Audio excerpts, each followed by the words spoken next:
नमस्कार, जय हिंद, वंदे मातरम। प्यारे बच्चों, आज के इस विशेष सेशन में आपका स्वागत है। यूपी जी के उत्तर प्रदेश सामान्य ज्ञान बहुत ही महत्वपूर्ण टॉपिक है यूपी की परीक्षाओं के लिए। फिर चाहे आप लोअर पीसीएस, पीईटी, बीडीओ, लेखपाल, पीसीएस, आरओ की तैयारी कर रहे हो, सभी में यहाँ से प्रश्न पूछे जाते हैं। तो उन सभी परीक्षाओं के लिए आज की ये तैयारी महत्वपूर्ण है। आज मैं तकरीबन आपको 450 से 500 वन लाइनर देने वाला हूँ, जिससे आपकी तैयारी बहुत अच्छी हो जाएगी।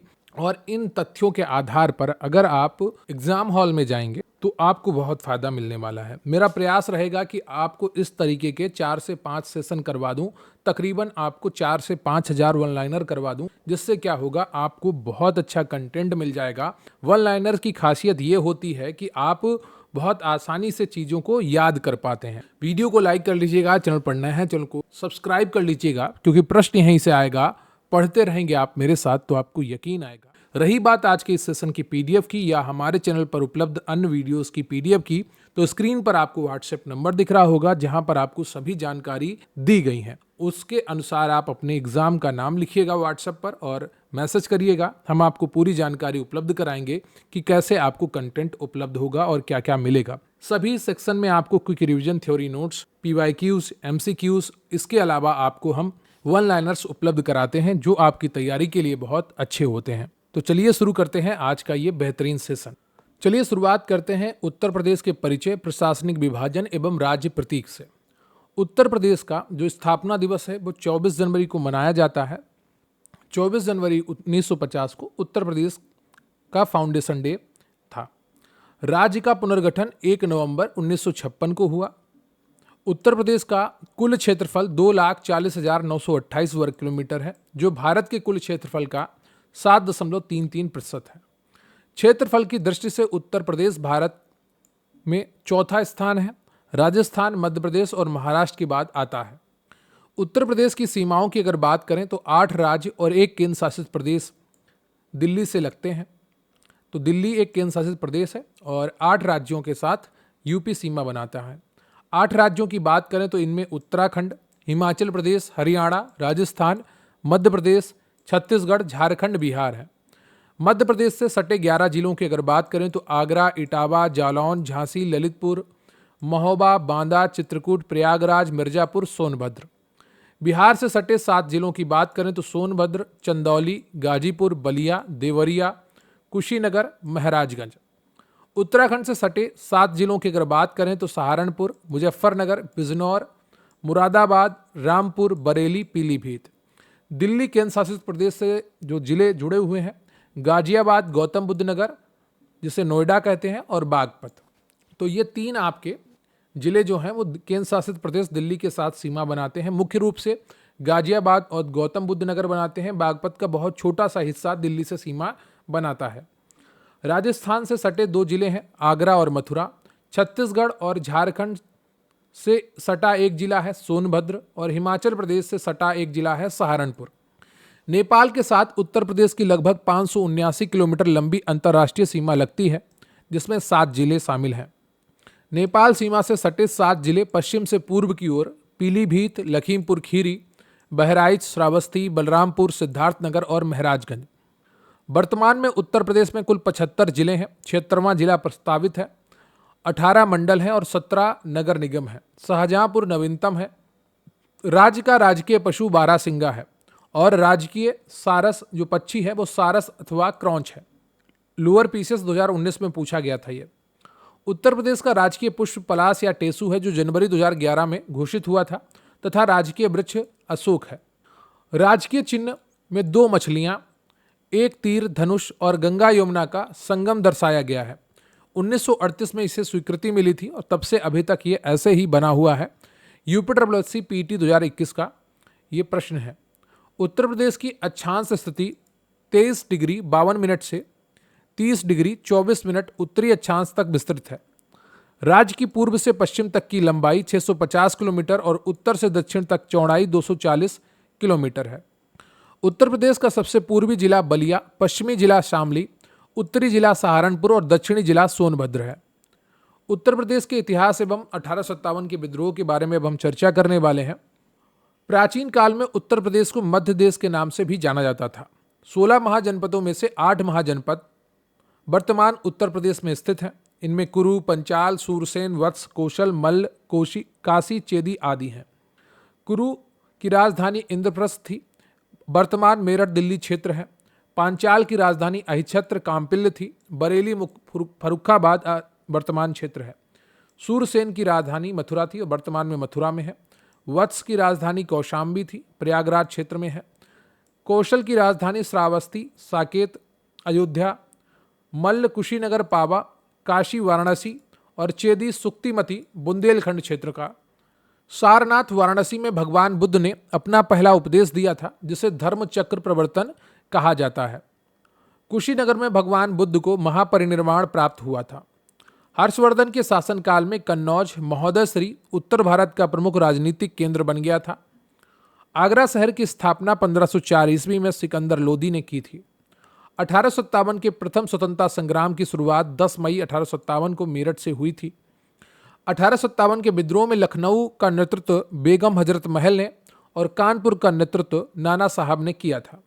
झांसी में रानी लक्ष्मीबाई, फैजाबाद में मौलवी अहमदुल्ला, बरेली में खान बहादुर खान, मथुरा में देवी सिंह, मेरठ में कदम सिंह और प्रयागराज तत्कालीन इलाहाबाद में लियाकत अली ने। 1858 में महारानी विक्टोरिया का घोषणा पत्र इलाहाबाद प्रयागराज में लॉर्ड कैनिंग द्वारा पढ़ा गया था। भारतीय राष्ट्रीय कांग्रेस का 1916 का अधिवेशन लखनऊ में हुआ, जहां कांग्रेस और मुस्लिम लीग में समझौता हुआ था, जो लखनऊ पैक्ट के नाम से जाना गया। चौरी चौरा की घटना 4 फरवरी 1922 को गोरखपुर जिले में हुई थी, जिसके बाद असहयोग आंदोलन वापस लिया गया और ये 12 फरवरी को वापस लिया गया था। काकोरी ट्रेन एक्शन 9 अगस्त 1925 को हुआ था, जिसमें राम प्रसाद बिस्मिल, अशफाक उल्ला खान आदि शामिल थे। अखिल भारतीय किसान सभा का प्रथम अधिवेशन 1936 में लखनऊ में स्वामी सहजानंद सरस्वती की अध्यक्षता में हुआ था। बात कर लेते हैं उत्तर प्रदेश के भूगोल एवं जलवायु की। देखिए, क्लास बहुत ही इंपॉर्टेंट है, अंत तक बने रहिएगा और ये PYQ बेस्ड क्लास है, ठीक है। जो PYQ प्रश्न विभिन्न परीक्षाओं में पूछे जाते हैं, उनके आधार पर यहाँ पर वन लाइनर्स को लाया गया है। तो क्लास बहुत इंपॉर्टेंट है। अगर पूरी क्लास देखते हैं तो यूपी जीके का एक बड़ा हिस्सा आपका आज तैयार हो जाएगा, रिवाइज हो जाएगा। सबसे पहले बात कर लेते हैं उत्तर प्रदेश के भौतिक विभाजन की, फिजिकल डिवीजन ऑफ यूपी। तो उत्तर प्रदेश भौतिक स्वरूप जो है भाबर एवं तराई क्षेत्र है, जो सहारनपुर से कुशीनगर तक है। गंगा यमुना का मैदान है, अत्यधिक उपजाऊ है, जलोढ़ है। और दक्षिण का पठारी क्षेत्र है, बुंदेलखंड एवं बघेलखंड आदि जगह स्थल यहाँ पर आते हैं। उत्तर प्रदेश को मुख्य रूप से 3 भौतिक भागों में बांटा गया है: भाबर का तराई क्षेत्र, गंगा यमुना का क्षेत्र और दक्षिण का पठारी क्षेत्र। भाबर क्षेत्र में नदियां कंकड़ पत्थरों के नीचे विलुप्त हो जाती हैं, जबकि तराई क्षेत्र दलदली और नम होता है। बुंदेलखंड पठार दक्षिण का पठारी क्षेत्र है, प्राचीन गोंडवाना लैंड का हिस्सा है। उत्तर प्रदेश में शीतकाल में सर्वाधिक वर्षा पश्चिमी विक्षोभ के कारण होती है।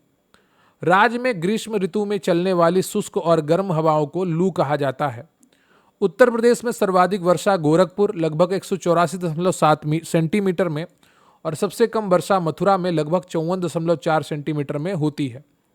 गंगा यमुना के मैदान में मुख्य रूप से जलोढ़ मिट्टी पाई जाती है, जो कृषि के लिए सर्वाधिक उपजाऊ है। पुरानी जलोढ़ मिट्टी को बांगर और नई जलोढ़ मिट्टी को खादर कहा जाता है। बुंदेलखंड क्षेत्र में लाल मिट्टी, परवा, मार, राकर और भोटा नामक मिट्टियां पाई जाती हैं। उत्तर प्रदेश की जलवायु मुख्यतः उष्णकटिबंधीय मानसूनी प्रकार की है। राज्य का पूर्वी भाग पश्चिमी भाग की तुलना में अधिक आर्द्र और वर्षा प्राप्त करने वाला क्षेत्र है। चंबल नदी द्वारा उत्तर प्रदेश के इटावा और आगरा में जिला में भारी अवनालिका अपर्दन किया जाता है। वायु अपर्दन से उत्तर प्रदेश के सर्वाधिक प्रभावित जिलों में मथुरा और आगरा हैं। अब बात कर लेते हैं यूपी की नदियां, झीलें एवं बांध की। उत्तर प्रदेश की सबसे प्रमुख और लंबी नदी गंगा है, जो राज्य के बिजनौर जिले से प्रवेश करती है। गंगा नदी उत्तर प्रदेश के लगभग 28 जिलों से होकर बहती है और बलिया जिले से बाहर निकलती है। यमुना नदी गंगा की सबसे बड़ी सहायक नदी है, जो प्रयागराज त्रिवेणी संगम में गंगा से मिलती है। गोमती नदी का उद्गम उत्तर प्रदेश के पीलीभीत जिले की फुलहर झील गोमत ताल से होता है। अयोध्या सरयू घाघरा नदी के तट पर और लखनऊ व जौनपुर गोमती नदी के तट पर स्थित है। रिहंद बांध गोविंद बल्लभ पंत सागर सोनभद्र जिले में रिहंद नदी पर स्थित है। ये भारत की सबसे बड़ी कृत्रिम झील है। माता टीला बांध और राजघाट बांध उत्तर प्रदेश और मध्य प्रदेश की सीमा पर बेतवा नदी पर बने हैं। रामगंगा नदी कन्नौज के पास गंगा नदी में मिलती है। घाघरा छपरा बिहार के पास गंगा में मिलती है। गंडक पटना के पास गंगा में मिलती है और सोन नदी अमरकंटक से निकलकर पटना के पास गंगा में मिलती है। बेतवा हमीरपुर के पास यमुना में मिलती है। बखीरा झील संत कबीर नगर और सुरहा ताल बलिया राज्य की प्रमुख आर्द्रभूमियां हैं। आगरा में स्थित कीठम झील को रामसर साइट का दर्जा प्राप्त है। उत्तर प्रदेश में गोकुल बैराज मथुरा में यमुना नदी पर पेयजल आपूर्ति के लिए बनाया गया है। केन नदी का प्रवेश उत्तर प्रदेश के बांदा जिले में होता है और यह चिल्ला के पास यमुना में मिलती है। शारदा नदी काली नदी जिसको कहते हैं पीलीभीत जिले से उत्तर प्रदेश में प्रवेश करती है। अब हम बात कर लेते हैं उत्तर प्रदेश के प्राकृतिक संसाधन एवं खनिजों की। उत्तर प्रदेश के कुल खनिज उत्पादन का लगभग 80% दक्षिणी पठारी क्षेत्र बिंद क्रम की चट्टानों से प्राप्त होता है। उत्तर प्रदेश में चूना पत्थर मुख्यतः मिर्जापुर, गुरुमा, कनाज, बापूहारी और सोनभद्र कजराहट में पाया जाता है। सोनभद्र का सिंगरौली क्षेत्र कोयला उत्खनन के लिए प्रसिद्ध है। राज्य में डोलोमाइट उच्च स्तर पर का मिर्जापुर, सोनभद्र और बांदा जिलों में पाया जाता है। प्रयागराज का शंकरगढ़ क्षेत्र और चित्रकूट सिल्का सैंड कांच बालू के उत्पादन के लिए पूरे भारत में अग्रणी है। ललितपुर उत्तर प्रदेश का एकमात्र जिला है जहां यूरेनियम के भंडार पाए जाते हैं। ललितपुर में ही राज्य का एकमात्र तांबा उत्पादन क्षेत्र सोनराई क्षेत्र भी स्थित है। मिर्जापुर में संगमरमर और एस्बेस्टस के भंडार मौजूद हैं। बांदा जिले में हीरा और बॉक्साइट के कुछ भंडार प्राप्त हुए हैं। राज्य खनिज विकास निगम की स्थापना 23 मार्च 1974 को हुई थी। उत्तर प्रदेश की पहली खनिज नीति दिसंबर 1998 में घोषित की गई थी, जिसमें 12 जिलों को खनिज बहुल घोषित किया गया है। उत्तर प्रदेश में सोना, शारदा और रामगंगा नदियों की रेत में तथा सोनभद्र के परसोई क्षेत्र में अल्प मात्रा में पाया जाता है। डायस्प्योर उत्पादन में उत्तर प्रदेश का भारत में प्रथम स्थान है। मुख्यतः महोबा और झांसी में ये पाया जाता है। अब हम बात करेंगे उत्तर प्रदेश की कृषि, सिंचाई एवं पशुपालन की। कृषि जलवायु के आधार पर उत्तर प्रदेश को 9 कृषि जलवायु क्षेत्रों में बांटा गया है। उत्तर प्रदेश देश में गेहूं, गन्ना, आलू, आम और दुग्ध उत्पादन में प्रथम स्थान पर है। राज्य की प्रमुख नकदी फसल गन्ना है। उत्तर प्रदेश में सर्वाधिक क्षेत्रफल बोई जाने वाली फसल गेहूं लगभग 24% भूभाग पर बोई जाती है। अफीम का सबसे बड़ा उत्पादक जिला बाराबंकी है और राज्य की एकमात्र अफीम फैक्ट्री गाजीपुर में है। उत्तर प्रदेश में सिंचाई का सबसे प्रमुख साधन नलकूप लगभग 74% है। इसके बाद नहरें 15% हैं। उत्तर प्रदेश की सबसे लंबी नहर प्रणाली शारदा नहर है, जिसका निर्माण 1928 में पूरा हुआ था। पूर्वी यमुना नहर राज्य की सबसे पुरानी नहर है, जो 1830 में निर्मित हुई थी। महोबा जिले में सर्वाधिक क्षेत्र तालाबों द्वारा सिंचित होता है। आम की प्रमुख किस्में मलिहाबादी, दशहरी, सहारनपुरी, सफेदा, चौसा, मेरठ, रटौल। उत्तर प्रदेश में आंवला का सर्वाधिक उत्पादन प्रतापगढ़ जिले में होता है। अमरूद प्रयागराज और कौशाम्बी, संतरा सहारनपुर और बुंदेलखंड क्षेत्र, हल्दी बुंदेलखंड क्षेत्र, पान महोबा पान को जीआई टैग भी मिला है, और लीची सहारनपुर और मेरठ क्षेत्र। कृषक दुर्घटना बीमा योजना सितंबर 2004 में और किसान बही योजना 1992 में शुरू की गई थी। गोकुल पुरस्कार योजना का संबंध दुग्ध उत्पादन से है। अब हम बात करेंगे उत्तर प्रदेश की अर्थव्यवस्था एवं बजट की। उत्तर प्रदेश देश की दूसरी सबसे बड़ी अर्थव्यवस्था है। महाराष्ट्र के बाद बनने की दिशा में तेजी से आगे बढ़ रहा है। राज्य का लक्ष्य 2027 तक $1 ट्रिलियन की अर्थव्यवस्था बनना है। उत्तर प्रदेश के जीएसडीपी में तृतीय क्षेत्र सेवा क्षेत्र का योगदान सर्वाधिक लगभग 50% से अधिक है। राज्य सरकार के राजस्व का सबसे बड़ा स्रोत स्वयं का कर राजस्व, विशेषकर एसजीएसटी और राज्य उत्पाद शुल्क है। यूपी ग्लोबल इन्वेस्टर समिट 2023 के बाद राज्य में सर्वाधिक निवेश नवीकरणीय ऊर्जा और इलेक्ट्रॉनिक्स विनिर्माण में आया है। नोएडा, ग्रेटर नोएडा और यमुना एक्सप्रेसवे क्षेत्र राज्य के सबसे बड़े आर्थिक इंजन माने जाते हैं। राज्य का 2026-27 का बजट उत्तर प्रदेश के इतिहास का अब तक का सबसे बड़ा बजट है, जो बुनियादी ढांचे और रोजगार पर केंद्रित है। ODOP one district one product योजना 24 जनवरी 2018 को शुरू की गई थी, जिसने राज्य को निर्यात को भारी बढ़ावा दिया है। उत्तर प्रदेश देश में तीसरा सबसे बड़ा निर्यातक राज्य बना है। गुजरात और महाराष्ट्र के बाद में बुंदेलखंड डिफेंस कॉरिडोर राज्य में रक्षा विनिर्माण को बढ़ावा देने के लिए एक प्रमुख फ्लैगशिप परियोजना है। राज्य का ऋण जीएसडीपी अनुपात वित्तीय उत्तरदायित्व सीमाओं के अंतर्गत नियंत्रित है। कृषि और संबद्ध क्षेत्र उत्तर प्रदेश में सर्वाधिक रोजगार प्रदान करते हैं। एमएसएमई सूक्ष्म लघु एवं मध्यम उद्यम की संख्या के मामले में उत्तर प्रदेश भारत में प्रथम स्थान पर है। अभी हम बात कर लेते हैं उत्तर प्रदेश के प्रमुख उद्योग एवं ओडीओपी की। उत्तर प्रदेश का सबसे बड़ा उद्योग हथकरघा उद्योग है। हैंडलूम इंडस्ट्री है जो कृषि के बाद सर्वाधिक रोजगार देता है। कानपुर और आगरा चमड़ा उद्योग के लिए विश्व स्तर पर प्रसिद्ध हैं। भदोई संत रविदास नगर कालीन निर्माण के लिए प्रसिद्ध है। इसे कालीन भैया का शहर भी कहा जाता है। मुरादाबाद को पीतल नगरी कहा जाता है। यहाँ के पीतल के बर्तन विश्व प्रसिद्ध।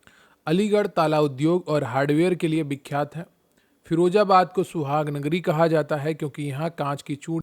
वाराणसी अपने रेशमी साड़ियों और लकड़ी के खिलौनों के लिए, कन्नौज इत्र निर्माण के लिए प्रसिद्ध है और इसे भारत का इत्र राजधानी भी है, perfume capital of India. Meerut में खेलकूद के सामान के निर्माण विशेषकर क्रिकेट बैट के लिए जाना जाता है। गोरखपुर टेराकोटा मूर्तियों और हस्तशिल्प के लिए प्रसिद्ध जीआई टैग भी प्राप्त है। सहारनपुर लकड़ी पर नक्काशी के काम के लिए पूरे भारत में। उत्तर प्रदेश में चीनी मिल 1900 प्रतापपुर देवरिया में स्थापित की गई। चुनार मिर्जापुर सीमेंट चीनी मिट्टी के बर्तनों के लिए। अब बात कर लेते हैं उत्तर प्रदेश की ऊर्जा एवं विद्युत। उत्तर प्रदेश में ऊर्जा उत्पादन का सबसे प्रमुख स्रोत तापीय ऊर्जा है जिसमें कोयले का मुख्य रूप से उपयोग होता है। राज्य का एकमात्र परमाणु ऊर्जा संयंत्र नरौरा बुलंदशहर में स्थित है जिसकी क्षमता 440 मेगावाट है। ओबरा ताप विद्युत केंद्र सोनभद्र की स्थापना रूस संघ की सहायता से। अनपरा ताप विद्युत परियोजना सोनभद्र जिले में है और यह राज्य की ऊर्जा इकाइयों में। हरदुआगंज ताप विद्युत केंद्र अलीगढ़ उत्तर 1942 में स्थापित ताप विद्युत। उत्तर प्रदेश नवीकरणीय ऊर्जा एजेंसी की स्थापना। राज्य सरकार की सौर ऊर्जा नीति 2022 के तहत 2027 तक 22,000 मेगावाट और ऊर्जा उत्पादन का लक्ष्य रखा गया था। क्या सौर ऊर्जा उत्पादन का लक्ष्य बुंदेलखंड क्षेत्र को ग्रीन एनर्जी हब के रूप में विकसित किया जा रहा है जहां बड़े सोलर पार्क निर्माणाधीन है। रिहंद जल विद्युत परियोजना सोनभद्र पिपरी नामक स्थान पर रिहंद नदी पर। माता टीला जल विद्युत परियोजना बेतवा नदी ललितपुर पर है जिससे यूपी और एमपी दोनों लाभान्वित हो। अयोध्या को उत्तर प्रदेश की पहली सोलर सिटी के रूप में। घाटमपुर कानपुर नगर में नेवेली लिग्नाइट कॉरपोरेशन द्वारा ताप विद्युत परियोजना स्थापित की गई। पवन ऊर्जा के लिए राज्य में गोंडा और बलरामपुर जिलों में संभावनाएं खोजी। अब बात कर लेते हैं उत्तर प्रदेश का परिवहन संचार एवं express. Uttar Pradesh express way प्रदेश के नाम से भी जाना जाता है। यहाँ देश का सबसे बड़ा एक्सप्रेस वे नेटवर्क है। गंगा एक्सप्रेस वे लगभग 594 किलोमीटर लंबा है। 29 अप्रैल 2026 को आधिकारिक रूप से यह शुरू हो चुका है। यह मेरठ को प्रयागराज से जोड़ता है और राज्य का सबसे लंबा एक्सप्रेस वे है। Purvanchal express way 341 kilometre Lucknow Chandsarai को गाजीपुर से जोड़ता है। बुंदेलखंड एक्सप्रेस वे 296 किलोमीटर लंबा है। चित्रकूट को इटावा आगरा लखनऊ। उत्तर प्रदेश में सर्वाधिक अंतर्राष्ट्रीय हवाई अड्डे हैं। लखनऊ, वाराणसी, कुशीनगर, नोएडा, जेवर और अयोध्या जिसे महर्षि वाल्मीकि एयरपोर्ट के नाम। राष्ट्रीय जलमार्ग 1 NW1 प्रयागराज से हल्दिया गंगा भागीरथी हुगली नदी तक जाता है। उत्तर प्रदेश में रेल नेटवर्क की लंबाई पूरे भारत में सर्वाधिक है। उत्तर मध्य रेलवे का मुख्यालय प्रयागराज और पूर्वोत्तर रेलवे का मुख्यालय गोरखपुर में। कानपुर, लखनऊ, गाजियाबाद, नोएडा, ग्रेटर नोएडा, आगरा और मेरठ मेट्रो RRTS सेवा संचालित। एशिया का सबसे बड़ा railway marshalling yard Pandit Deendayal Upadhyay junction. Bharat का पहला rapid rail transit system RRTS Delhi, Ghaziabad, Meerut. Lucknow स्थित अमौसी हवाई अड्डे का नाम चौधरी सिंह अंतर्राष्ट्रीय हवाई अड्डा है। लाल बहादुर शास्त्री अंतर्राष्ट्रीय हवाई अड्डा बाबतपुर वाराणसी में। बात करेंगे अब उत्तर सेंसस की बात कर लेते हैं। 2011 की जनगणना के अनुसार उत्तर प्रदेश की कुल जनसंख्या 19,98,12,341 है जो भारत की कुल संख्या का लगभग 16। जनसंख्या की दृष्टि से जनसंख्या के अभी जो हम आंकड़े पढ़ रहे हैं वो 2011 की जनगणना के अनुसार है। जब भी परीक्षा देने जाएं करंट जो जनगणना है उसके आंकड़े अगले वर्ष तक आ जाएंगे। राज्य का जनसंख्या घनत्व 829 व्यक्ति प्रति वर्ग किलोमीटर है। उत्तर प्रदेश का औसत लिंगानुपात 912 महिलाएं प्रति 1000 पुरुष हैं। राष्ट्रीय औसत लिंगानुपात है वो राष्ट्रीय औसत से कम है। राज्य की कुल साक्षरता दर 7% 57 महिलाएं साक्षर हैं। ये भी 2011 की जनगणना के अनुसार। सर्वाधिक जनसंख्या वाला जिला प्रयागराज और न्यूनतम जनसंख्या वाला जिला महोबा। सर्वाधिक साक्षरता वाला जिला गौतम बुद्ध नगर और न्यूनतम साक्षरता वाला जिला श्रावस्ती 46 7%। सर्वाधिक लिंगानुपात जौनपुर 1024 में और न्यूनतम लिंगानुपात गौतम बुद्ध नगर 851। राज्य में अनुसूचित जाति एससी की सर्वाधिक जनसंख्या सीतापुर में है। प्रतिशत के आधार पर कौशाम्बी। राज्य में अनुसूचित जनजाति एसटी की सर्वाधिक जनसंख्या में पाई जाती है। उत्तर प्रदेश की सबसे बड़ी जनजाति थारू है, जो कहीं कहीं पर आपको गोंड सिंगल जनजाति थारू लगभग 6 लाख हो जाती है। राज्य की कुल जनसंख्या में शहरी जनसंख्या का प्रतिशत 22.27% है और ग्रामीण जनसंख्या 77.73%। उत्तर प्रदेश में 10 लाख से अधिक आबादी वाले वैधानिक नगरों की संख्या 7 है, जो लखनऊ, कानपुर, गाजियाबाद, आगरा, मेरठ। अब बात कर लेते हैं। उत्तर प्रदेश में द्विसदनात्मक विधायिका है, विधानसभा और विधान परिषद। उत्तर प्रदेश में विधानसभा में कुल 403 से चुने जाते हैं, यह देश में सर्वाधिक है। राज्य की विधान परिषद में कुल 100 सीटें हैं। किसी भी राज्य के लिए उत्तर प्रदेश से लोकसभा के लिए सदस्य और राज्यसभा के लिए चुने जाते हैं। लोकसभा में एसटी आरक्षण 17 सीट, एसटी आरक्षण 0, विधानसभा में एसटी आरक्षण। राज्य की प्रथम महिला मुख्यमंत्री सुचेता कृपलानी। उत्तर प्रदेश की प्रथम महिला राज्यपाल श्रीमती। उत्तर प्रदेश के प्रथम मुख्यमंत्री। राज्य का उच्च न्यायालय प्रयागराज में स्थित। इलाहाबाद उच्च न्यायालय 17 मार्च 1800 मूल रूप से आगरा में हुई थी। उत्तर प्रदेश राज्य सूचना आयोग का गठन 2005 में किया गया था। राज्य लोक सेवा आयोग का मुख्यालय प्रयागराज में स्थित है। उत्तर प्रदेश में सर्वाधिक 4 बार मुख्यमंत्री बनने का रिकॉर्ड सुश्री। उत्तर प्रदेश में लोकायुक्त का कार्यकाल वर्तमान में 5 वर्ष होता, पहले 8 वर्ष था 2024 में। अब बात करेंगे पंचायती राज एवं। उत्तर प्रदेश में पंचायती राज प्रणाली की शुरुआत 1900। प्रदेश पंचायत राज अधिनियम। राज्य में 73वें संविधान संशोधन लिए उत्तर प्रदेश पंचायत विधि 94 पारित किया गया। राज्य में त्रिस्तरीय पंचायती राज व्यवस्था लागू है। ग्राम पंचायत, क्षेत्र पंचायत और जिला पंचायत। पंचायतों में महिलाओं के लिए 1/3 यानी ग्राम पंचायत का प्रमुख प्रधान कहलाता है, जिसका ग्राम सभा के। क्षेत्र पंचायत का प्रमुख ब्लॉक प्रमुख होता है और जिला पंचायत अध्यक्ष चुनाव जिला पंचायत। ग्राम पंचायत। उत्तर प्रदेश में कुल 17 नगर निगम। नगर निगम का प्रमुख। राज्य निर्वाचन आयोग का गठन 1994 में स्थानीय निकायों के चुनाव के लिए किया गया था। क्षेत्र पंचायत का सचिव खंड विकास अधिकारी होता है। ग्राम पंचायत का सचिव ग्राम विकास अधिकारी बीडीओ या ग्राम पंचायत अधिकारी। अब हम बात करेंगे इलाहाबाद विश्वविद्यालय। उत्तर प्रदेश का सबसे पुराना विश्वविद्यालय 1887 में स्थापित। इसे पूर्व का ऑक्सफोर्ड भी कहा जाता है, ओल्डेस्ट यूनिवर्सिटी है। बनारस हिंदू विश्वविद्यालय बीएचयू की स्थापना 1916 में पंडित मदन मोहन मालवीय ने की थी। अलीगढ़ मुस्लिम विश्वविद्यालय एएमयू की स्थापना 1920 में मूल रूप से 1875 में मोहम्मडन एंग्लो ओरिएंटल कॉलेज में सर सैयद अहमद खान द्वारा की गई थी। उत्तर प्रदेश में कुल 6 केंद्रीय विश्वविद्यालय हैं, जिसमें बीएचयू, एएमयू, बीआर अम्बेडकर विवि, लखनऊ, इलाहाबाद, रानी लक्ष्मीबाई कृषि, राजीव गांधी विमानन विवि, अमेठी। तो बनारस हिंदू विश्वविद्यालय बीएचयू वाराणसी में स्थित 1916 में स्थापित होता है। अलीगढ़ मुस्लिम विश्वविद्यालय एएमयू अलीगढ़ में 1920। इलाहाबाद विश्वविद्यालय प्रयागराज 1887 में सबसे पुराना और पूर्व का ऑक्सफोर्ड भी कहलाता है। बाबा साहब भीमराव अंबेडकर विश्वविद्यालय लखनऊ में है, जो 1996 में स्थापित हुआ। राजीव गांधी राष्ट्रीय विमानन विश्वविद्यालय रायबरेली में है। अमेठी फुर्सतगंज में 2013 में स्थापित होता है। और रानी लक्ष्मीबाई केंद्रीय कृषि विश्वविद्यालय झांसी 2014 में स्थापित होता है। राज्य का एकमात्र मुक्त विश्वविद्यालय राजर्षि टंडन मुक्त विश्वविद्यालय प्रयागराज में है। उत्तर प्रदेश में शिक्षा मित्र योजना 2001 में प्राथमिक शिक्षा को मजबूत करने के लिए शुरू की गई थी।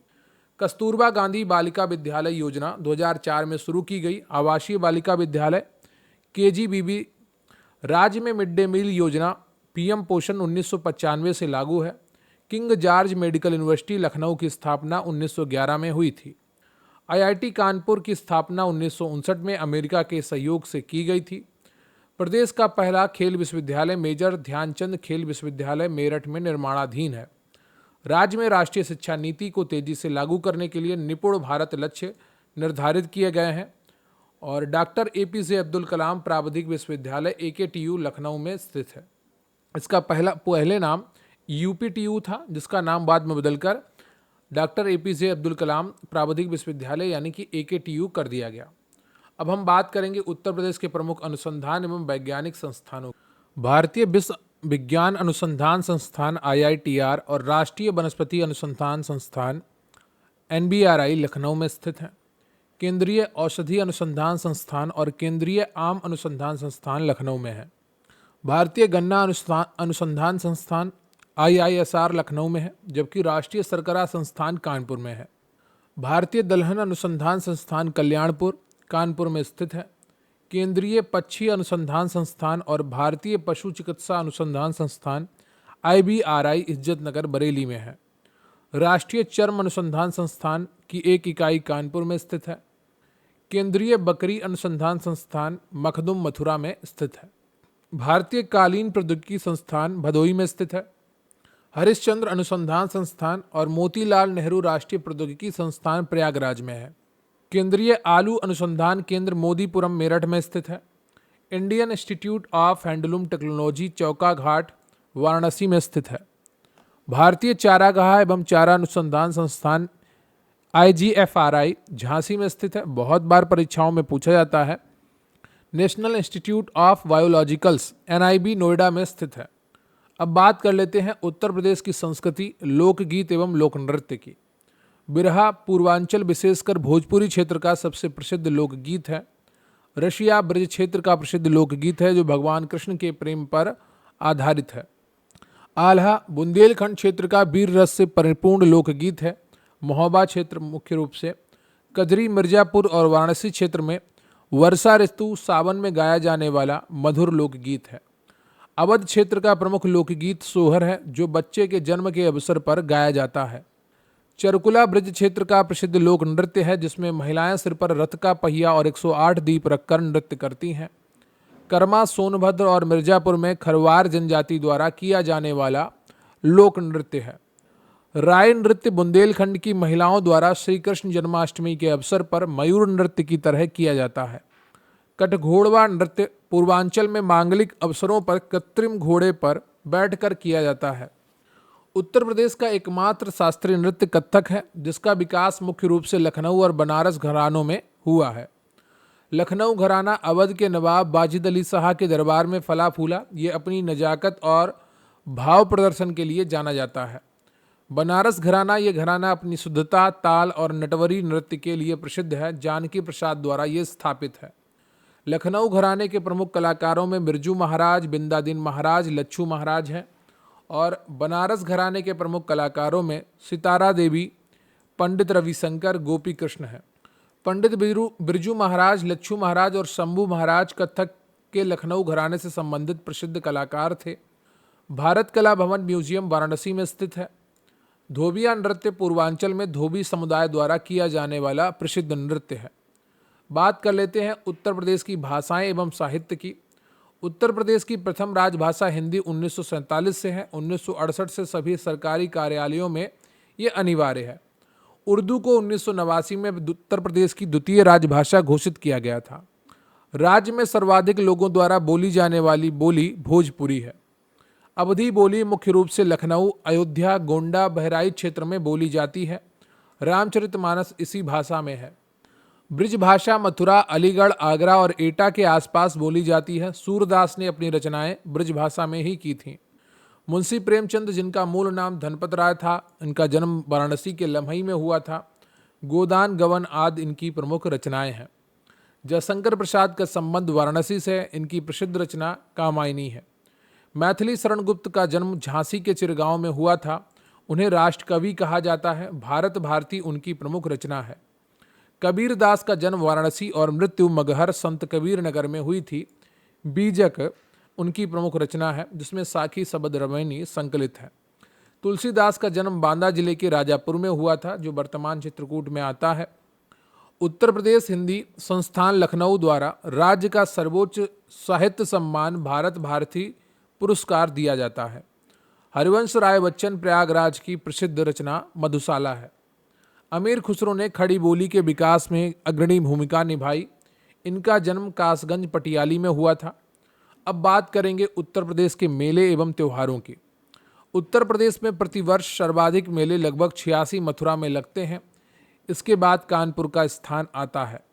कुंभ मेला प्रयागराज में प्रत्येक 12 वर्ष पर और अर्ध कुंभ, जिसे अब कुंभ और महाकुंभ के नाम से जानते हैं, तो महाकुंभ प्रयागराज में प्रत्येक 12 वर्ष पर और कुंभ 6 वर्ष पर लगता है। बटेश्वर मेला, पशु मेला या ऊंट मेला आगरा में यमुना नदी के तट पर लगता है। नौचंदी मेला मेरठ में हिंदू मुस्लिम एकता का प्रतीक है, जो होली के बाद लगता है। शाकंभरी देवी मेला सहारनपुर में आयोजित किया जाता है। सैयद सालार उर्स मेला बहराइच में हजरत गाजी सैयद सालार मशहूद की दरगाह पर लगता है, जिसे योगी सरकार ने बैन कर दिया है। गोविंद साहब मेला अंबेडकर नगर जिले में लगता है। कैलाश मेला आगरा में सावन के महीने में लगता है। लट्ठमार होली मथुरा के बरसाना और नंदगांव में प्रसिद्ध है। देव दीपावली वाराणसी में कार्तिक पूर्णिमा के अवसर पर बड़े हर्षोल्लास से मनाई जाती है। दादरी मेला या पशु मेला बलिया में लगता है। कंपिल मेला जैन धर्म से संबंधित है, फर्रुखाबाद में आयोजित होता है।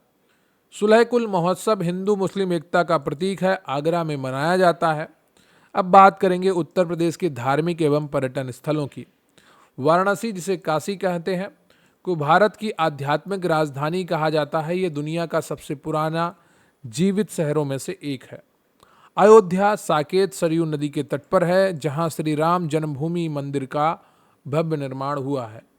मथुरा भगवान कृष्ण की जन्मस्थली है, जबकि वृंदावन बांके बिहारी मंदिर और इस्कॉन मंदिर के लिए प्रसिद्ध है। मथुरा में और वृंदावन में गोविंद देव मंदिर वृंदावन में है, मान सिंह द्वारा निर्मित है। रंगनाथ जी मंदिर वृंदावन में है, द्रविड़ शैली में निर्मित सबसे बड़ा मंदिर है। प्रेम मंदिर वृंदावन में है, कृपालु महाराज द्वारा निर्मित है। और पागल बाबा मंदिर वृंदावन में है। दाऊ जी मंदिर मथुरा के पास बलदेव में है। कुशीनगर बौद्धों का प्रमुख तीर्थ है, जहां महापरिनिर्वाण मंदिर और रामभर स्तूप स्थित है। सारनाथ में धम्मेक स्तूप और अशोक स्तंभ स्थित है।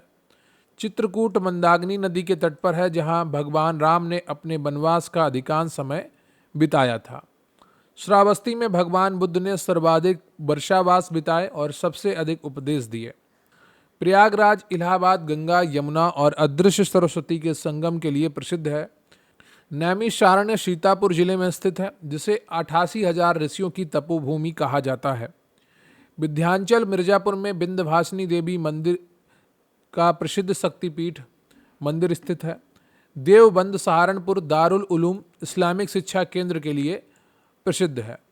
गोरखनाथ मंदिर नाथ संप्रदाय का प्रमुख केंद्र है, गोरखपुर में स्थित है। देवा शरीफ हाजी वारिस अली शाह की दरगाह बाराबंकी में स्थित है। अब हम बात करेंगे उत्तर प्रदेश के स्मारक एवं विरासत स्थलों की। उत्तर प्रदेश में 3 यूनेस्को विश्व धरोहर स्थल हैं। एक है ताजमहल 1983 में घोषित, आगरा का किला 1983 में घोषित और फतेहपुर सीकरी 1986 में घोषित। ताजमहल का निर्माण शाहजहां ने मुमताज महल की याद में कराया था। इसके मुख्य वास्तुकार उस्ताद अहमद लाहौरी थे।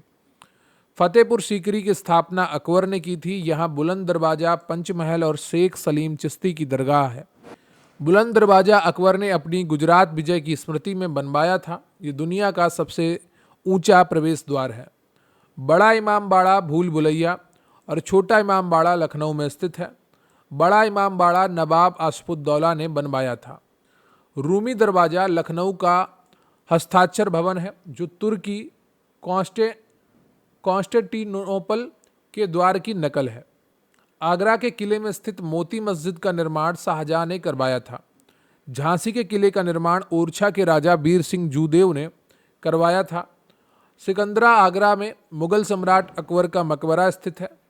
सारनाथ का सिंह शीर्ष स्तंभ भारत का राष्ट्रीय प्रतीक है, जो अशोक ने बनवाया था। कानपुर का भीतरगांव मंदिर गुप्त काल में ईंटों से बना एक बहुत पुराना प्रसिद्ध मंदिर है, अक्सर परीक्षाओं में पूछा जाता है।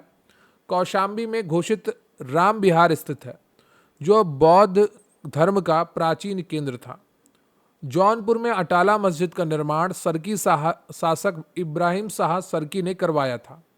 अब बात कर लेते हैं राष्ट्रीय उद्यान, वन्य जीव अभ्यारण्य एवं टाइगर रिजर्व की। उत्तर प्रदेश का एकमात्र राष्ट्रीय उद्यान दुधवा राष्ट्रीय उद्यान है, जो लखीमपुर खीरी जिले में स्थित है। ये 1970 में घोषित किया गया था। राज्य में कुल 4 टाइगर रिजर्व हैं। एक दुधवा है, लखीमपुर, पीलीभीत, अमानगढ़, बिजनौर कार्बेट का बफर जोन और रानीपुर चित्रकूट। रानीपुर टाइगर रिजर्व राज्य का नवीनतम चौथा और भारत का 53वां टाइगर रिजर्व है। 2022 में घोषित हुआ था। उत्तर प्रदेश का सबसे पुराना वन्यजीव अभ्यारण्य चंद्रप्रभा वन्यजीव अभ्यारण्य 1957 चंदौली जिले में है। राज्य का सबसे बड़ा वन्यजीव अभ्यारण्य हस्तिनापुर वन्यजीव अभ्यारण्य है, जो मेरठ, मुजफ्फरनगर, बिजनौर आदि जिलों में फैला है। 2073 वर्ग किलोमीटर ये इसका क्षेत्रफल है।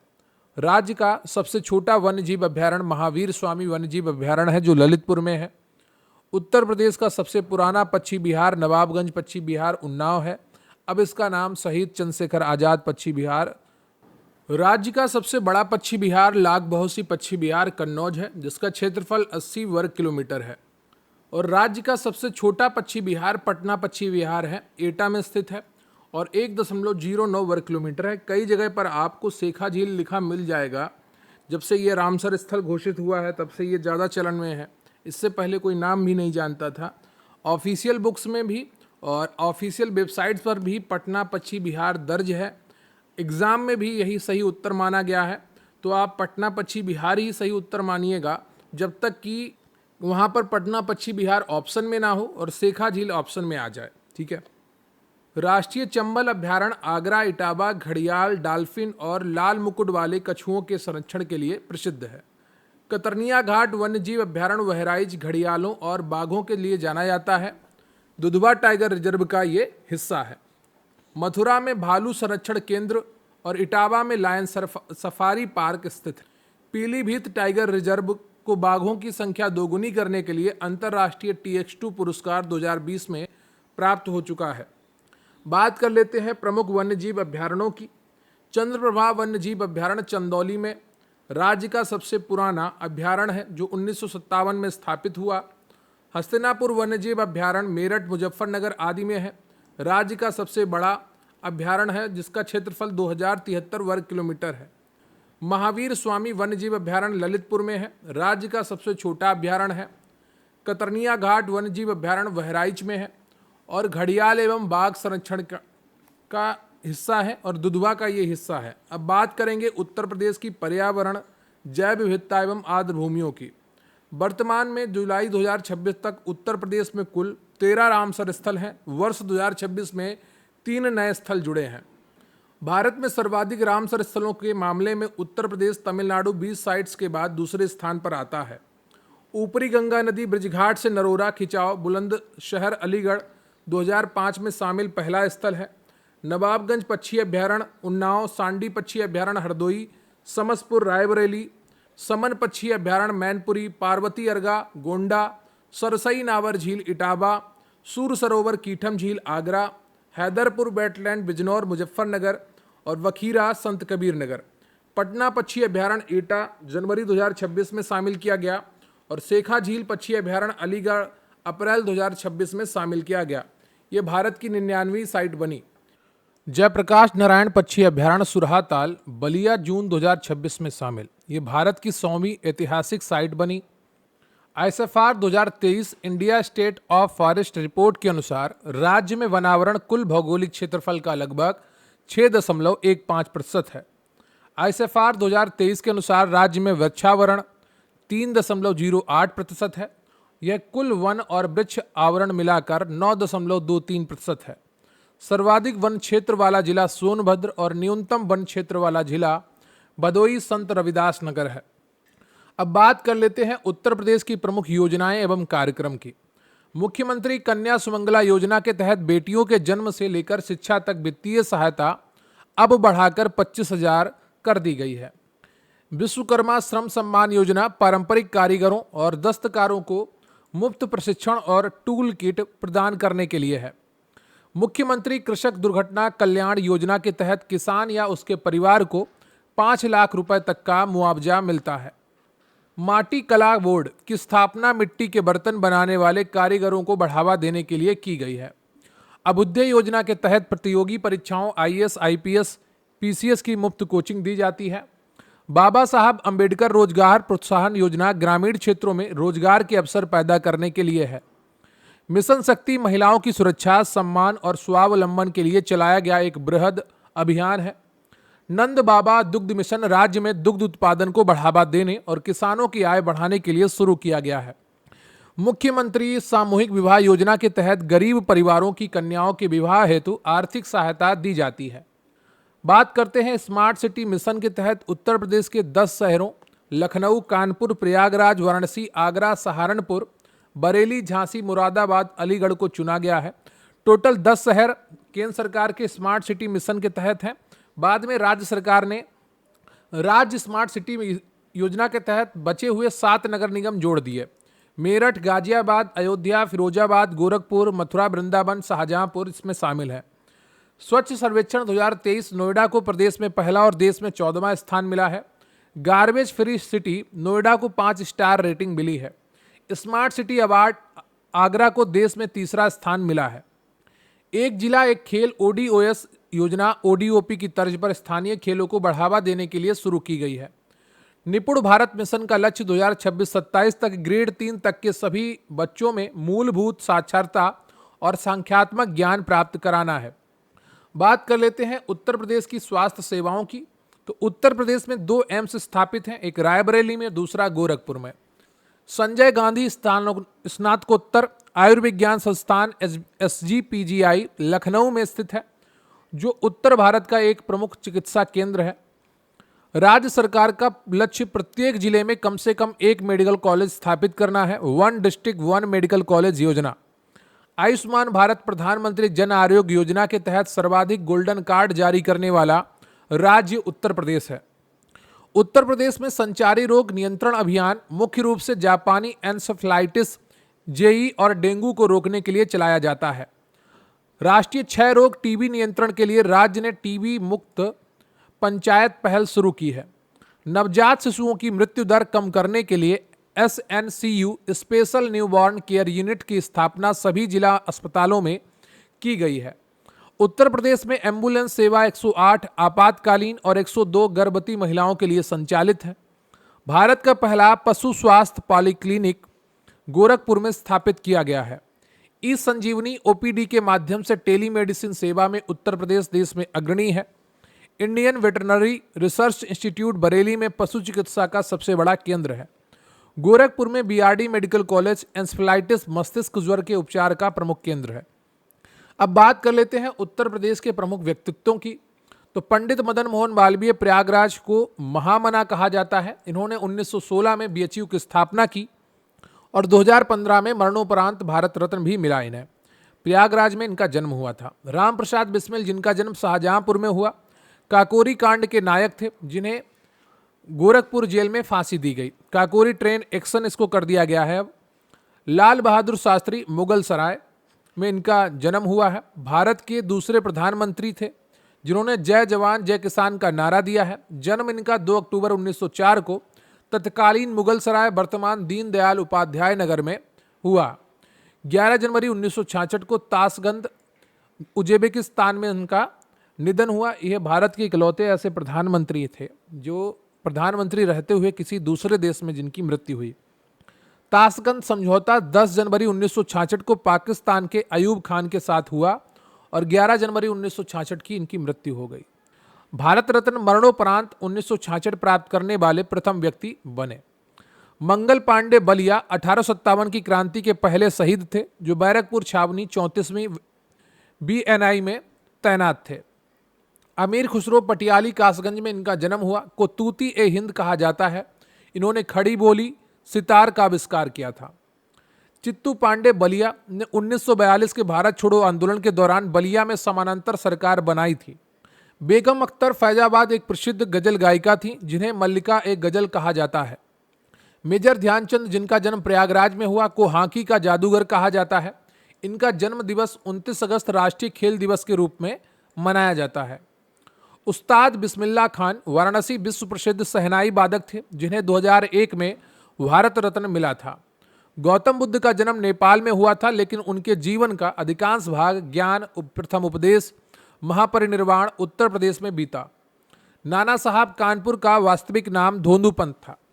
पंडित रविशंकर वाराणसी एक विश्व प्रसिद्ध सितार वादक थे, जिन्हें ग्रैमी और भारत रत्न से सम्मानित किया गया। अब बात करेंगे उत्तर प्रदेश के पुरस्कार एवं सम्मान की। उत्तर प्रदेश का सर्वोच्च नागरिक सम्मान उत्तर प्रदेश गौरव सम्मान है, यश भारती के स्थान पर शुरू हुआ है। उत्तर प्रदेश हिंदी संस्थान का सर्वोच्च पुरस्कार भारत भारती सम्मान है और राशि इसमें 8 लाख दी जाती है पुरस्कार में। खेलों में उत्कृष्ट प्रदर्शन के लिए उत्तर प्रदेश सरकार लक्ष्मण पुरस्कार पुरुषों के लिए और रानी लक्ष्मीबाई पुरस्कार महिलाओं के लिए देती है। उत्तर प्रदेश उर्दू अकादमी द्वारा मौलाना अबुल कलाम आज़ाद पुरस्कार दिया जाता है। पद्म विभूषण 2026 की अगर बात करें तो डॉक्टर श्रीमती एन राजम कला के लिए मिला है इन्हें। संगीत जगत में वायलिन वादन की गायिका अंग शैली को अंतर्राष्ट्रीय स्तर पर स्थापित करने के लिए सम्मानित किया है। तो गायकी की अंग शैली के लिए इनको मिला है। पद्म श्री 2026 डॉक्टर अनिल कुमार रस्तोगी कला के लिए। लखनऊ के प्रख्यात वैज्ञानिक और वयोवृद्ध अभिनेता जिन्होंने रंगमंच और फिल्मों के माध्यम से योगदान दिया है। पद्म श्री 2026 प्रोफेसर श्याम सुंदर को चिकित्सा के लिए मिला है। बनारस हिंदू विश्वविद्यालय के प्रख्यात चिकित्सक हैं ये, जिन्होंने कालाजार रोग के इलाज के लिए दुनिया की पहली मौखिक दवा विकसित की। पद्मश्री 2026 डॉक्टर बुद्ध रश्मि मणि को मिला है। BR मणि को पुरातत्व के लिए। भारतीय पुरातत्व सर्वेक्षण ASI के पूर्व महानिदेशक, जिन्होंने अयोध्या सहित कई ऐतिहासिक स्थलों के उत्खनन में मुख्य भूमिका निभाई थी। पद्मश्री 2026 श्री प्रवीण कुमार को मिला है खेल के लिए।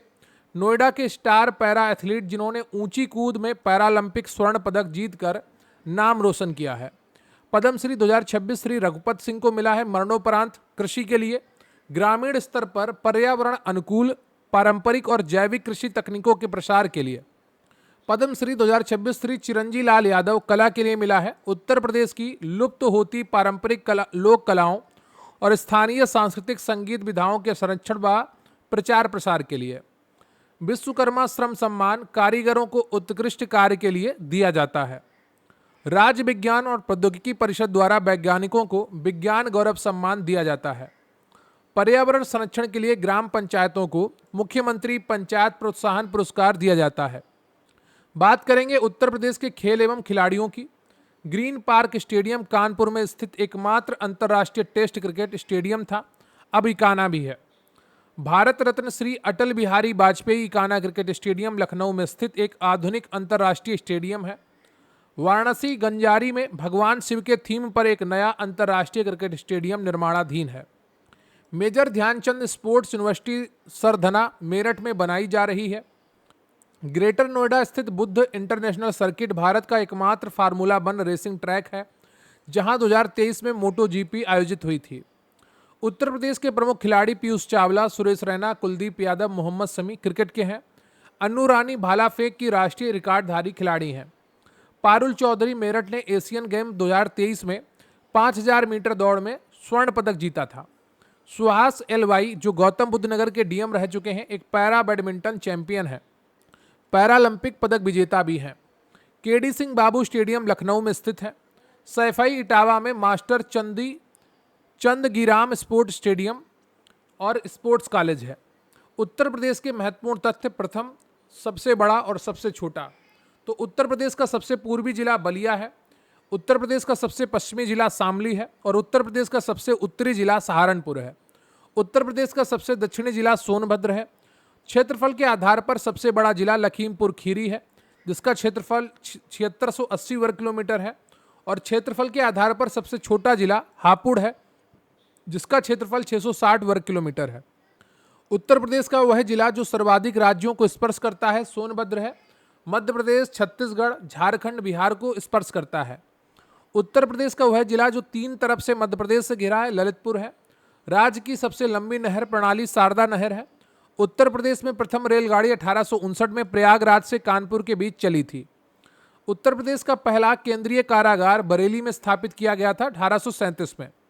अब बात कर लेते हैं उत्तर प्रदेश में राष्ट्रीय एवं अंतर्राष्ट्रीय संस्थाएं। Defence research and development organisation DRDO की ब्रह्मोस मिसाइल निर्माण इकाई लखनऊ में स्थापित की गई है 2021 में। ब्रह्मोस नाम भारत के ब्रह्मपुत्र और रूस की मोस्कवा नदी के नाम पर है। यह एक सुपरसोनिक क्रूज मिसाइल है। UPDIC node Lucknow node defence corridor का हिस्सा है। लक्ष्य ब्रह्मोस नेक्स्ट जनरेशन मिसाइलों का उत्पादन है। कानपुर में artificial limbs manufacturing corporation of India ALIMCO स्थित है, जो कृत्रिम अंग बनाती है। स्थापना इसकी 1972 में हुई थी। रायबरेली में मॉडर्न रेल कोच फैक्ट्री स्थित है, जिसकी स्थापना 2012 में हुई थी। भारतीय हथकरघा प्रौद्योगिकी संस्थान IIST चौका घाट वाराणसी में है। इसकी स्थापना 1956 में हुई थी। नोएडा में बीवी गिरी राष्ट्रीय श्रम संस्थान है, इसकी स्थापना 1974 में हुई थी। मथुरा में इंडियन ऑयल कॉरपोरेशन की उत्तर भारत की सबसे प्रमुख मथुरा रिफाइनरी स्थित है और इसकी स्थापना 1982 में हुई थी। केंद्रीय कांच एवं सिरेमिक अनुसंधान संस्थान का विस्तार केंद्र खुर्जा बुलंदशहर में है, स्थापना 1981 में हुई थी। सहारनपुर में school of paper technology IIT Roorkee का परिसर स्थित है, स्थापना 1964 में हुई थी। आगरा में केंद्रीय हिंदी संस्थान का मुख्यालय, स्थापना 1960। इलाहाबाद प्रयागराज में उत्तर मध्य क्षेत्र सांस्कृतिक केंद्र स्थित है, स्थापना 1986। लखनऊ में राष्ट्रीय संस्कृत संस्थान का गोमती नगर परिसर स्थित है, स्थापना 1970 में। हाल की सरकारी पहल एवं विकास परियोजनाएं 2026 update. Uttar Pradesh defence industrial corridor UPDIC के 6 नोड हैं, अलीगढ़, आगरा, कानपुर, चित्रकूट, झांसी और लखनऊ। UPDIC में कानपुर वर्तमान में निवेशकों की पहली पसंद है और सबसे बड़ा निवेश प्राप्त करने वाला नोड है। जून 2026 में उन्नाव के पास गंगा एक्सप्रेसवे के किनारे लगभग 700 एकड़ भूमि अधिग्रहित कर इसे आगामी 7वें संभावित नोड के रूप में जोड़ने की चर्चाएं आधिकारिक रूप से शुरू हो चुकी हैं, लेकिन अभी फाइनल घोषणा नहीं हुई है। जेवर गौतम बुद्ध नगर में बन रहा नोएडा इंटरनेशनल एयरपोर्ट एशिया का सबसे बड़ा एयरपोर्ट होगा, जिसका पहला चरण पूरा हो चुका है और 1 टन जो रनवे है उसका उद्घाटन भी हो गया है। यमुना एक्सप्रेसवे के पास 1000 एकड़ में भारत की सबसे बड़ी फिल्म सिटी का विकास किया जा रहा है। ग्रेटर नोएडा में उत्तर प्रदेश भारत का सबसे बड़ा डेटा सेंटर स्थापित किया गया है। राज्य में पीलीभीत, चंदौली, ललितपुर आदि में नए फार्मा पार्क और मेडिकल डिवाइस पार्क बनाए जा रहे हैं। अयोध्या विजन 2047 के तहत अयोध्या को विश्व स्तरीय आध्यात्मिक और स्मार्ट सिटी के रूप में विकसित किया जा रहा है। गोरखपुर में क्षेत्रीय चिकित्सा अनुसंधान केंद्र और आयुष विश्वविद्यालय, महायोगी गुरु गोरखनाथ आयुष विश्वविद्यालय की स्थापना हुई है। ललितपुर में राज्य का पहला वल्क ड्रग पार्क निर्माणाधीन है। उत्तर प्रदेश $1 ट्रिलियन इकोनॉमी लक्ष्य के लिए विदेशी प्रत्यक्ष निवेश नीति 2023 लागू करने वाला पहला राज्य बना है। अब बात कर लेते हैं उत्तर प्रदेश की कुछ करंट अफेयर्स की। जुलाई 2026 को आयोजित कैबिनेट की बैठक में संशोधित नई इलेक्ट्रिक वाहन EV नीति 2.0 हरित ऊर्जा परिवहन नीति को आधिकारिक मंजूरी दी गई है। EV नीति 2.0 गाजियाबाद, नोएडा सहित सभी NCR जिलों में नए EVs और BS6 वाहनों पर रोड टैक्स रजिस्ट्रेशन शुल्क में 100% छूट मिलेगी। EV नीति की यह ऐतिहासिक 100% छूट सुविधा अगले 10 वर्षों के लिए प्रभावी रहेगी। नीति आयोग के हालिया निर्यात तैयारी सूचकांक 2026 में उत्तर प्रदेश ने लैंड लॉक्ड राज्यों की श्रेणी में शीर्ष स्थान प्राप्त किया है। लखनऊ में देश का पहला AI सिटी विकसित किया जा रहा है और इसका काम शुरू हो चुका है। उत्तर प्रदेश पुलिस ने आपातकालीन प्रतिक्रिया समय को कम करने के लिए प्रोजेक्ट सवेरा और नई डायल 112 तकनीकी लॉन्च की है।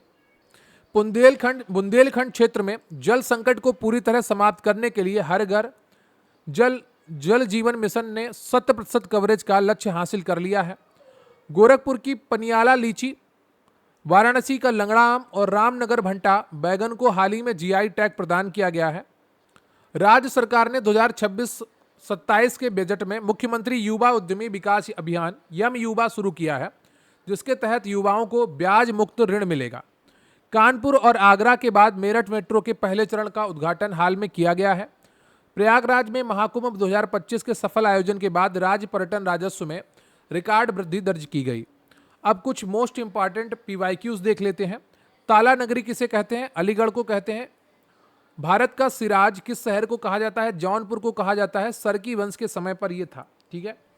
उत्तर प्रदेश का मैनचेस्टर किसे कहा जाता है? तो कानपुर को कहा जाता है। उत्तर भारत का मैनचेस्टर कानपुर है, सूती वस्त्र उद्योग के कारण। भारत का मैनचेस्टर अहमदाबाद है, गुजरात।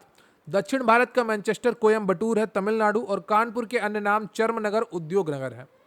उत्तर प्रदेश में कजरी का मुख्य केंद्र कौन सा है? मिर्जापुर है।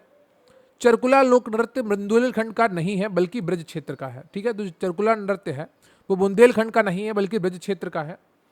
कबीर महोत्सव बस्ती में नहीं बल्कि मगहर संत कबीर नगर में आयोजित होता है। केंद्रीय पक्षी अनुसंधान संस्थान इज्जत नगर बरेली में स्थित है। भारतीय दलहन अनुसंधान संस्थान कहाँ पर है? ये कानपुर में है। उत्तर प्रदेश का सबसे पूर्वी जिला बलिया है, देवरिया या गाजीपुर नहीं है। तो ये प्रश्न के आधार पर आपके वन लाइनर बनाए गए हैं, तो इसलिए आपको इस प्रकार दिख रहे हैं। UPSSC लोअर 2019 का ये प्रश्न था। उत्तर प्रदेश विधान परिषद के प्रथम सभापति कौन थे? तो श्री चंद्रभाल थे। 2020 में पीसीएस परीक्षा में पूछा गया है, उत्तर प्रदेश विधानसभा के प्रथम सभापति कौन थे? तो श्री चंद्रभाल थे। उत्तर प्रदेश में यूरेनियम कहाँ मिलता है? ललितपुर में मिलता है। ओबरा ताप विद्युत केंद्र किस देश की सहायता से बना है? तो यह सोवियत संघ रूस की सहायता से बना है। आरओ परीक्षा 2016 में यह पूछा गया था। तो आज का ये सेशन आपका कंप्लीट होता है। वीडियो को लाइक कर लीजिएगा, चैनल पर नया है चैनल को सब्सक्राइब कर लीजिएगा और अपने दोस्तों के साथ भी वीडियो शेयर करिएगा। हमें आपके कमेंट्स का इंतजार रहेगा। अच्छे से तैयारी करते रहिए और अपने लक्ष्य को ध्यान में रखकर मेहनत करते रहिए। रही बात आज के इस सेशन की पीडीएफ की, तो स्क्रीन पर आपको एक व्हाट्सएप नंबर दिख रहा है, वहाँ पर आप जाकर अपने एग्ज़ाम का नाम लिख दीजिए या फिर स्क्रीनशॉट ले लीजिए और उसको सेंड कर दीजिए। हम आपको पूरी जानकारी उपलब्ध करवाएंगे कि कैसे आप हमारे साथ जुड़ सकते हैं। हमारी सभी पीडीएफ्स आपको पेड मिलती हैं, तो ये मत सोचिएगा कि कोई फ्री पीडीएफ आपको मिलेगी, बाद में आप इधर उधर के मैसेज करते हैं। तो एक बार पढ़ लिया करिए। जो आपको स्क्रीन पर फोटो दिखती है, उस पूरा बैनर दिखता है जहाँ पर प्राइस भी मेंशन होता है। आपकी तैयारी अच्छी करनी है तो कंटेंट अच्छा लेना पड़ेगा। कंटेंट अच्छा बनाने में लोग लगते हैं, मेहनत लगती है, समय लगता है, तो उसकी एक फ़ीस है। तो फीस आपको पे करनी होगी और फीस सबको पे करनी चाहिए, ताकि अच्छा कंटेंट बनाने में जो संसाधन लगते हैं उनका सही से उपयोग होता रहे और उन्हें भी कुछ मिलता रहे। तो आज के लिए बस इतना ही। अपना ख्याल रखिए, तैयारी करते रहिए। कमेंट बॉक्स में ज़रूर बताइएगा कि सेशन आपको कैसा लगा। क्या आप लगातार इस तरीके के वन लाइनर्स का सेशन चाहते हैं? हमें आपके कमेंट्स का इंतज़ार रहेगा। आज के लिए बस इतना ही। तब तक के लिए जय हिंद, जय भारत।